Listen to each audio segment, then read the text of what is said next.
Brad Kearns here, catching up with Mark Sisson, a busy guy, difficult to catch up to, even for me. Difficult to catch up with in the old days. Oh my gosh, we don't even want to go there. But yeah, this guy was the ageless wonder of the triathlon circuit, hanging on till almost 40 years old. But all that stuff was a long time ago. Yeah. You've been busy for this past decade building the Primal Blueprint movement, writing books, health coach courses, putting out the wonderful kitchen products that have gone crazy. But a lot of people may not realize your foundation, your start in the health and the nutrition world was making supplements for targeted use to help boost the benefits of healthy eating.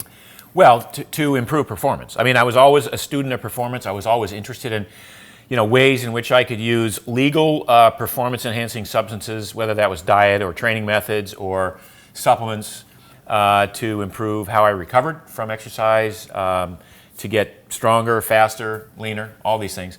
So over the years, my interest was mostly in performance. Now, it's recently, included diet as a method of getting into the performance realm, but I still have a soft spot in my heart for supplements. Right, so we talked about the last decade going crazy, building the Primal Blueprint brand, Primal Kitchen. Primal Nutrition has been around for more than 20 years now. Yeah. Started with your flagship product, the Damage Control Master Formula. Yeah. The all-in-one, number one, most potent, bioavailable. Highest potency, full spectrum, multivitamin, multimineral, antioxidant, phytonutrient product in the world. Right, and so that's been going for a long time, and now we're getting even more refined. And one of the things I wanted to focus on, because it's becoming a hot topic, but I don't think people really, we haven't gotten in deep to this collagen fad and what it's all about. Well, it's not a fad, number one. It's going to be the next big focus in nutrition. And having been in the supplement side for so long, I realized that collagen is basically a form of protein. It's basically the most prevalent protein in the human body, actually. And so it's like more a food than it is a supplement. So we included a broad line of products in the Primal Kitchen food line, which are basically collagen supplements. And the idea here is to provide raw materials for your body that you don't normally get. So when you eat a great diet, even if you eat a primally aligned diet or a keto diet, you might be eating healthy fats and clean proteins, and you might be cutting out the carbs and the sugars and the industrial seed oils. But it's quite likely that unless you're eating all the parts of the animal, you're not getting enough collagen in your diet. And because collagen comes from the skins, the sinew, the collagenous part of the animals. So you might say, well, why does that matter? What's the big deal? Can't my body make collagen from the foods that I'm eating? And the answer is yeah, it can a little bit, but it's much more efficient to take in collagen peptides, which your body will then take in and take up and incorporate as collagen peptides to make those collagen-based parts of your body. And we're talking about tendons and ligaments and other connective tissue and cartilage and joint tissue and skin, hair, and nails, and even bones to a certain extent. So much of your body relies on this collagen matrix as a structure, as a support system. In the event that you don't get enough of it, you start to break down. And as you get older, we break down even more if we don't get enough of this collagen replacement in our diet.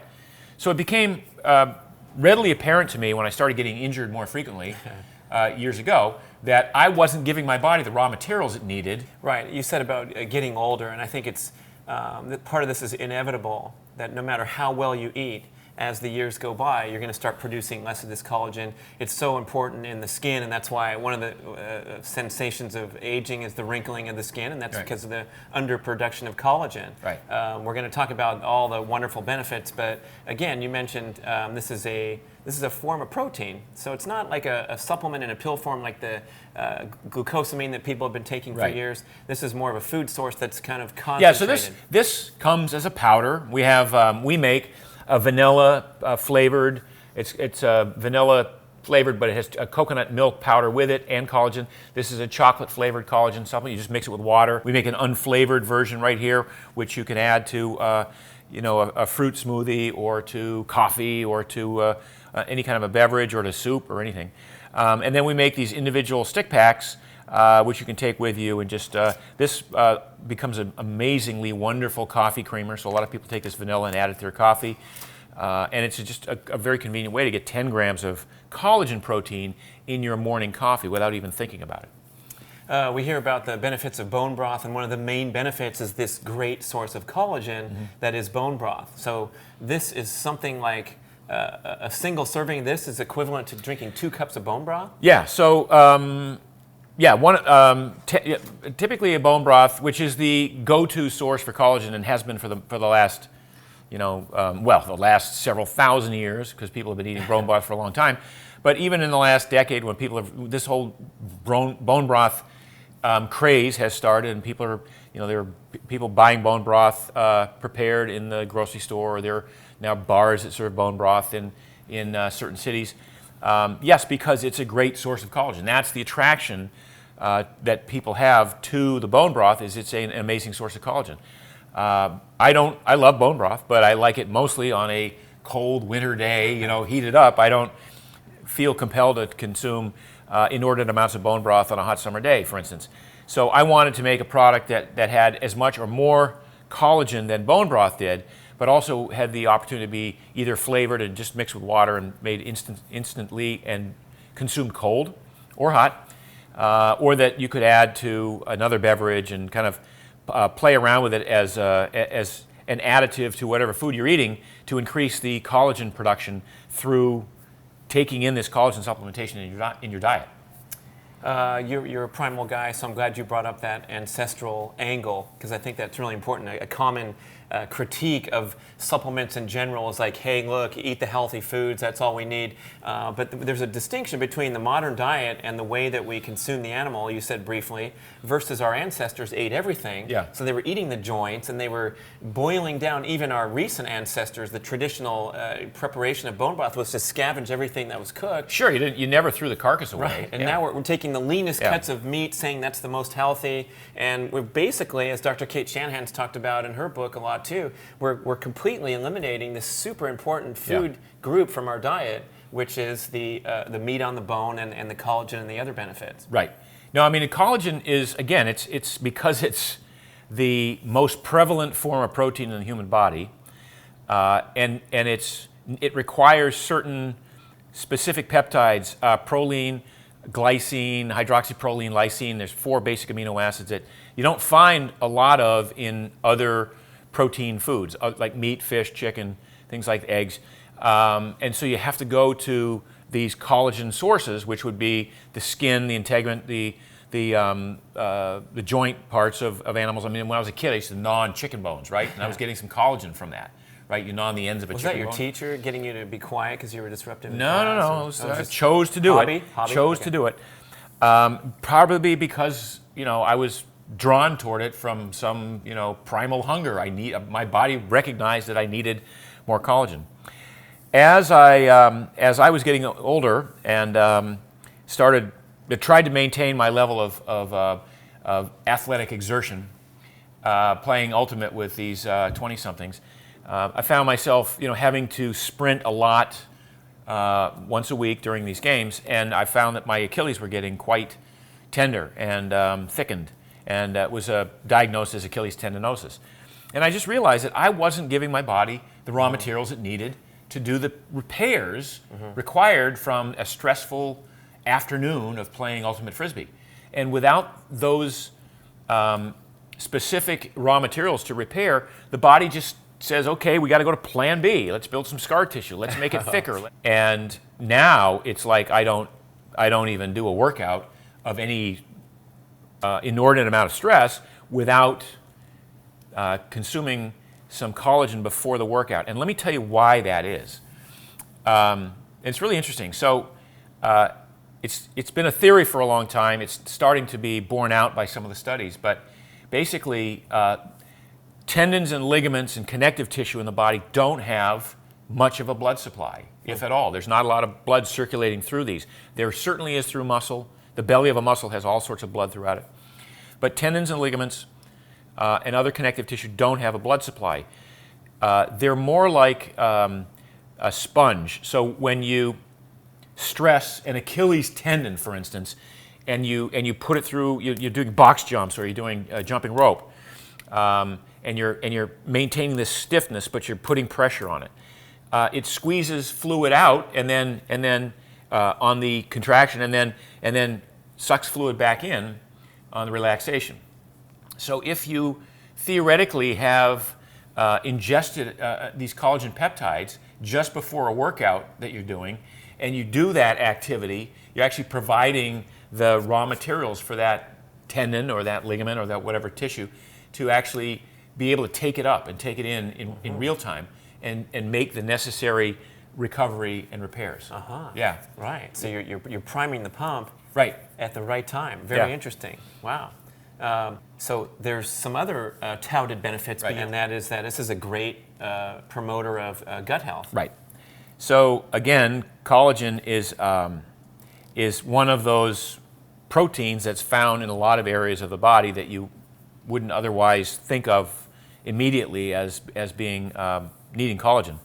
The gut itself has a lot of collagen in it, and so I feel pretty strongly that my gut, which was bad for 45 years and got really tremendous amount of relief from getting rid of grains about 17 years ago, but wasn't 100% there yet, has benefited tremendously from my consuming regular doses of collagen.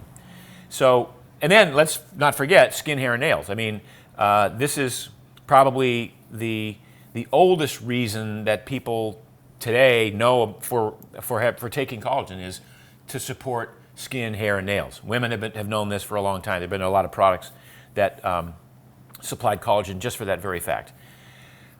It's funny because one of the comments I've gotten on this product is, "Damn you, Mark! You know, I took your collagen product, and now I have to get haircuts more often." Wow. You know, so it's like the guy was complaining because it was costing him more money to get haircuts, but he didn't realize that hair is growing faster, his nails are growing faster, and that's all a good thing, right? So there are a lot of great benefits to taking collagen, and for that reason, I think it's like the new protein and the new direction that we're headed in from a combination supplement and food side. Just to sort of clarify and kind of encapsulate what we're talking about here, an athletic injury has almost historically always been, sort of the tendons and ligaments. You tear an ACL or an MCL, or you pull an Achilles, or you get a tennis elbow, or you get a shoulder, bursitis. Those are all like tendon issues, right? They're not necessarily muscle belly type injuries. They're connective tissue injuries that don't heal quickly. Right. If you actually hurt a muscle, it doesn't take that long for it to recover because it's got plenty of blood supply, and not so with this connective tissue. Right. So I think that when we realize that so many of the injuries that we get and so many of the inflammation that we get from overdoing exercise comes from not taking care of that connective tissue, not taking care of the fascia, the ligaments, the tendons, the cartilage, and all that stuff that is supported by a diet that's rich in collagen. So we have the straight stuff here, Yep. no carbs, no fat, it's straight up protein. Right. And then these products are more of the meal replacement, so you can be the centerpiece of a smoothie, adding some greens or whatever else you like. Yeah, I mean, one of the things to consider about collagen is that it's probably best to consume collagen without any other forms of amino acids. All right, so I'd prefer to get my collagen protein. I like to just mix it with water and drink that, which is why we made these. These are both easily mixed with water. One is chocolate flavored, one is vanilla flavored. One is, they both, by the way, have coconut milk powder as a source of healthy fat. But because fat is not amino acids, there's no conflict here. You're getting the amino acids in the collagen fuel, in the collagen protein, and you're getting the healthy fats from the coconut milk powder. And as a result, it tastes great because it's got that nice, sort of satisfying, fulfilling taste that the healthy fat gives you, and it mixes great with water and it tastes great. So yeah, I would recommend, like if you took the plain, you could put it into a fruit smoothie, but I wouldn't add any other protein to it, right? I wouldn't mix amino acids around, but you could certainly mix some greens, as you said, if you want to put it into a green drink or something like that, perfectly fine for that purpose. And it's not to say that you can't mix it with other protein. It's just I want to get the benefits of these specific peptides. You know, the proline, the hydroxyproline, the hydroxylysine, and the glycine. There's some talk that the glycine is important if you're eating other sources of meat that have a lot of methionine. Can you talk about that? Well, yeah. So that's one of the reasons that we tend to get, as we have gotten away from eating most of the animal and just eating the select cuts of meats. Those meats are rich in an amino acid called methionine, which has sort of anti-collagen type properties. So the more methionine you get, it's possible that the more susceptible you are to this, whatever happens as a result of not consuming enough collagen. So the antidote to that is to consume more collagen. Again, in the old days when everybody ate all the animal, it wasn't an issue. Now that we're just selectively picking parts of the animal that are rich in certain amino acids. And by the way, these amino acids are great for building muscle. So the ones in the meat, chicken, fish, turkey, meat, beef, pork, lamb, all these things are great for building muscle and for sustaining life. And conversely, collagen protein isn't good for building muscle, isn't good for sustaining life. That's everything you need to know about collagen. Go ahead, get started. Bang some and then go do some box jumps. Prime those pumps and get them rushing in there. And I love, I mean, you've been talking about your Achilles tendons for so long, usually in a complaint mode. This is his limiting factor that kind of caused you to drift away from endurance activities because of the pain and the tightness. And then you're doing this explosive stuff and reporting that you're not only getting better and better with age, but less pain and more explosiveness. Yeah, I mean, look, I want to be as active for as long as I can. I want to be mobile and strong and pliable and have all of the attributes that are required of a young person. As I get older and older, I want to retain that, and that's one of the reasons that I'm such a big proponent of collagen supplementation. And don't tell the young people, just try this yourself and go kick butt on the under 30 crowd. Thanks for watching.